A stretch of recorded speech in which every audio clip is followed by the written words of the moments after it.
be small. You weren't born to shrink into a version of yourself the world finds easier to digest. You were made to rise, to take up space, to lead, to move with purpose, and with confidence.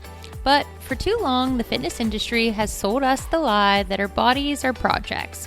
Our workouts should be punishment, and our only goal should be to quote unquote get smaller. Not here, not today. This episode is a bold reminder that your strength is not a threat, it's your homecoming. And by the end of this episode, I want you walking away not just feeling inspired, but in action with habits, mindset shifts, and unapologetic belief in your power. Y'all, welcome back to the Unfiltered Trainer podcast. I'm your host, Gina, aka Gina Marie Fit, and we're going to talk about why we're told to tone instead of build. Let's start by naming what we've normalized. The word tone is a watered down lie that's been marketed to women for decades. But what it really means is it means for you to shrink, to stay soft, to not be seen as intimidating. The term toning doesn't exist in exercise science. It's actually a marketing tactic that's meant to sound feminine, light, and palatable. Women have been conditioned to believe that lifting heavy will make them quote-unquote bulky. Yet study after study shows that women lack the testosterone levels to build massive muscle naturally. Heavy emphasis on building massive muscle naturally. We know there are things on the market that you can do to modify your body, but in terms of our natural existence, it's not something that can happen. What we're really afraid of, I feel like in this culture, is being seen in our full strength. This idea that your body should stay small, controlled, and quiet bleeds into every single part of life, and it starts with how we move. In this episode, we're going to talk about daily habits for each section of the podcast.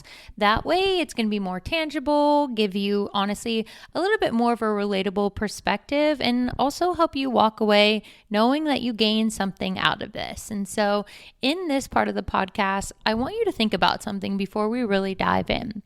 Where did you first learn the term smaller is equivalent to being better? What age were you when you realized that your size somehow mattered to society? The second thing I want you to do is to start curating your feed. I want you to unfollow 3 accounts that glorify shrinking. For me, I have been unfollowing every single freaking trainer that tells you how many days till summer are coming. What the hell is that? Like, what's the point of that? To pressure women into getting in shape faster, to resort to unhealthy mechanisms and tactics because summer's coming? If you're an adequate, proper personal trainer, fitness instructor, whatever phase of life you're in as an instructor, you should be encouraging people to be healthy overall. And not just for their goal weight, but for life. Instead of just focusing on summer or a special event, those are important for whatever reasons people may have to tell themselves. But realistically, if you treated your body with kindness, love, and respect year in and year out, you would always feel comfortable and you wouldn't feel like you're striving to attain this standard in an unsafe amount of time. So as we dive deeper, I'm going to give you a mantra for the week. I want you to tell yourself that I am allowed to take up space in the gym and in the world. You shouldn't feel less than because of a size or strength level, and you shouldn't feel like you have to minimize your capabilities because you feel like you're seen as intimidating or too much. There is a mental shift from weight loss to strength. And so once we start rejecting that shrinking story, we have to ask ourselves, then what are we training for? And that's where the shift starts to happen, from weight loss to strength gain. We're going to take a deep dive here. It is said that 91% of women are unhappy with their bodies. 90 freaking 1. I am pounding my counter as I say this because it makes me so damn mad. And many attribute their self-worth to a number on the scale, which is literally so heartbreaking. Strength training is the antidote to this. It rewires your focus, it helps you to stop chasing how you look, and it helps you to start showing up for what you can do. Because real growth happens when you stop trying to become less and start building to become more. As a result of that, the gym will become your proof, not of perfection, but actually of incredible progress. So, your daily habits in this phase. I want you to set a strength-based goal. Something as simple as one unassisted push-up, one unassisted pull-up. I want you to give a number to your squat or to your deadlift. And then I want you to be brave and I want you to ditch the scale for the next 30 days. Instead, I want you to track reps and sets, not weight. And then, if you're bold enough, I want you to write down one thing your body accomplished this week, and it can't be related to something you saw in the mirror. Now, when we stop training for image, we start training for impact. We train for energy, longevity, and confidence. Strength isn't just about today, it's about the version of you 30 years from now if we are blessed to be able-bodied and healthy enough to be here. This is where we're going to take a deep dive. Women start losing lean muscle as early as age 30. I know you might be panicking when you hear me say that, and that's only if they don't utilize resistance training. Muscle isn't just about strength. It supports your metabolism, your joint stability, your hormone health, and your cognitive function. Those are all things that minimize as we get older. And hello, every single day we wake up one day older. What's most important? Strength training is what gives you back a sense of control over your body and over your future. I always tell people, as a healthcare worker, I call that reactive medicine because the patient's already sick, the injury's already happened, the surgery has already been completed. But as a personal trainer, it's proactive medicine because you're getting these people before the surgery, before the diagnosis, and enabling them to create this really stable sense of longevity that isn't centered around just their weight. You do not have to train to quote unquote look good. You should be training to feel unshakable mind, body, and soul. So how can we do that? Book 3 strength-based workouts this week. Strength-based workouts are so important because of compound lifts. And I know that it really depends on where you live. I know in Tampa, something that's been hard for me, I'm the head coach of BFT, which is located in downtown Tampa. And we are a strength and conditioning studio with an innovative tech-based programming. And something that is hard for my job is that a lot of group fitness studios don't have rigs. They're not proper progressive strength training. A lot of programs offer strength training components, but for me, I have an education component to my job where I'm supposed to take 3 to 4 classes a month at different studios so that I'm always learning, I'm growing. I really love that part about my job. But there's not a lot of group fitness studios here that have rigs. And so there's only a couple, or I have to drive across the bridge to St. Pete. And so this can be tough because there's a lot of people out there taking group fitness classes, thinking they're going to a strength day. They're not rep-based, they're time-based. They're doing excessive reps in their class.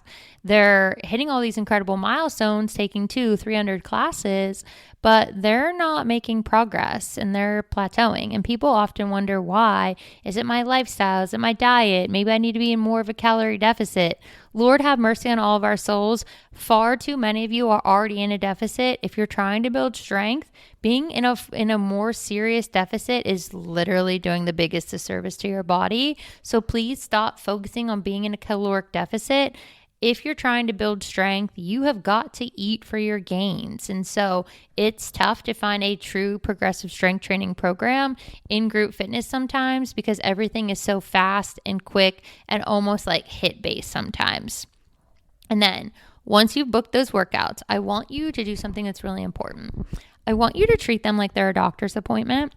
I don't know about you, but I am always early for my doctor's appointments. I always confirm my visit and I'm always there no matter what, unless something catastrophic happens, like a freaking car accident. I think that's the only time I've ever missed an appointment. But I want you to do that because I want you to prioritize yourself like you do everything else in your life. And then I want you to start paying attention to something. How do you feel mentally, physically, and emotionally after you take those strength classes? And then I want you to think about something. Visualize your future self. Like if we are blessed to be here at year 70, I want you to think about what that person should look like and feel like and what their capabilities are going to be, because you're going to be able to thank yourself in 30, 40 years if you take care of yourself now. Your future self really will thank you. As we transition into this concept of really progressing on strength training instead of punishment, something that's really hard to do, and myself included, I was this person in my 20s, so I am not judging anybody. I am speaking from a place of growth. We have got to ditch the guilt-based workouts, please. You need to start from self-respect, but that's not always the case. There are so many of us, sadly, who get stuck in that if we don't train and we don't overtrain and we're not doing the most, then we somehow are hindering our abilities and think we are lazy, unworthy. But it's because we don't train from a place of self-respect. We train from a place of regret, and we feel like we have to earn our food or punish ourselves into progress. And ladies and gentlemen, I need you to hear me when I say that that has to end here. As somebody that did this in their 20s after terrible things I learned being a collegiate athlete to get in quote unquote shape, which is like situational and definitely was not based on longevity, I continued those really terrible habits long into my 20s. And so guilt-based workouts keep you stuck in this shame spiral. So then you eat, then you overtrain, then you crash, and then you repeat the process. And if you're anything like me, overdoing it on cardio because you tried to live your life and enjoy yourself. Exercise adherence skyrockets when the motivation comes from self-respect rather than shame. You don't need to burn off last night's dinner. You need to build a sustainable relationship with your body that can be balanced so that you can literally enjoy all aspects of your life without limitation or punishment. And this is why I limit who I follow on social media that are trainers, because I personally cannot freaking stand when people will text me, like DM me and be like, hey, what's your go-to recipe at Starbucks? And I'm like, it's an almond milk caramel macchiato. And they're like, yeah, but like, what's the healthier version? There's not. Y'all, I am going to drink my coffee, just like I'm going to have my Alani. I don't have to find a healthier version for everything. Sometimes you're going to be able to go to a barbecue or to a picnic or to a family birthday and live your damn life. And then pick up your routine tomorrow and keep it moving. Everything doesn't have to be some healthier version, because those healthier versions most of the time have all of these weird syrups and things in them. And then you're utilizing these sugar-free things and these like low-cal things or low-fat things. You'd be better off just drinking or eating the whole version of that original item instead of doing these modified versions, because the ingredient lists tend to be twice as long and you're really not helping yourself. You should just eat a good portion that's nutrient dense of the item you're looking for and keep it moving. For me, I noticed that when I started doing that, I stopped binging. I used to binge eat a lot because I would be so clean and so healthy every single day, and then the weekend would come and I would lose my shit. I would go like truly off the rails, and then Monday would come and I would feel sluggish and miserable from the eating and drinking, whereas I have learned that you can literally go about your day, eat like normal, and then if I know I'm going out to eat, I'm not saving my calories. I'm going to eat whatever meal I think is best. And I don't mean from a nutrient density. I mean, if I want the steak, I'm having the steak. And I don't feel like I have to apologize for it. I'm going to eat the chips and salsa, and I'm not going to measure how many chips and salsa I'm eating. There is a time and a place for things. Like if you're bodybuilding and you're prepping for a show, that is a completely different ballgame. We're talking about lifestyle here, y'all. And your body is not a problem that you need to fix. It's supposed to be a partner to support you in your daily endeavors. And so something that can be really helpful in your daily habits is to take a minute to pause before your next workout. And I want you to think about something. Are you doing that workout because you love yourself? Or are you doing that workout because you felt guilty from your choices over the weekend? Might be time to cancel the class. Then I want you to think about something. I want you to build what I call a power, not punishment playlist. Something that makes you feel grounded and energized and the baddie that you should feel like you are. And once you do that, then you can put that on repeat and keep yourself in a high vibe state. And lastly, I want you to write a short note to your body. Simply just say, thank you, I am listening now, I love you. You got to remind yourself that being whole on your own is truly the most powerful thing I think you can be. And loving yourself in its entirety is very unique, sadly. But once you can be on that level, it's weird how everything else elevates once you do. It's just wild the way you see the world and you see yourself and the incredible things that happen because of that. Here's a truth that might sting a little bit, and I'm not sorry because we're here to speak in an unfiltered manner, because I feel like far too often we are almost like, what do they say, like tiptoeing through life because we're too afraid to say what needs to be said. Most of us only allow ourselves to train when we feel worthy of it. We wait to get in shape before we go to the gym, and it's something that I've realized that I did myself, and that's not strength, that's scarcity. You don't need a smaller waist or new leggings to be allowed in the gym. And you also don't need to be in shape to buy yourself a new fit. You're not behind. You're just in a culture that told you that you have to wait until you were fixed to be worthy. You become strong because you started with what you had. You're not strong once you hit a goal. The strength comes in the journey. When they say the joy is in the journey, as cliche as that is, it's the truth. Because what you learn along the way will be far superior than you hitting that end result. So your daily habits, one thing that you can do is to identify one outdated rule you've been following. Kind of like those of you that are working out 7 days a week, you know who you are. I am saying it from a place of love. Please stop doing it. Please stop doing it. 7 days a week, hit heavy workouts is only raising your cortisol levels. Ladies, hormone levels matter as we are aging. And it's putting your body in a position where it's not resting and recovering, and you're increasing your risk for injury. And we talked about it a couple episodes ago, is that most people aren't adjusting their caloric intake to reflect their output and their activity. So you're just worsening your results. Then the second thing I want you to do, now that I'm done ranting, is show up for a workout this week, even if you don't feel ready.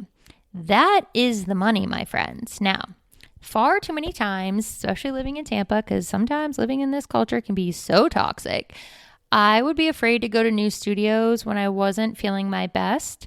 And something I did today, actually, as I'm recording this podcast episode before it airs in a week, I finally got to take a class with one of my favorite instructors. I never get to come to class on Mondays because I'm always working, but I didn't have to work in the middle of the day today. And I took a class.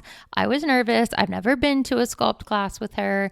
And yes, I was terrified. I didn't even know what weights to choose. But of course, she walked me through it because she's a baddie. She is the best. And it was awesome. And I loved it. And I had a good experience, even if I was dying. Like just praying for my soul at one part. It was so hard. But it's so incredible when you don't feel ready for something and you do it anyways. And you leave there feeling so much better because you did it. That is magic, my friends. And then the last thing I want you to do is I want you to celebrate one small win every day this week. This is a hard challenge, y'all. You can celebrate showing up. You can celebrate resting, stretching, taking a walk, going to bed on time. Hello, that's like my biggest goal I keep failing at.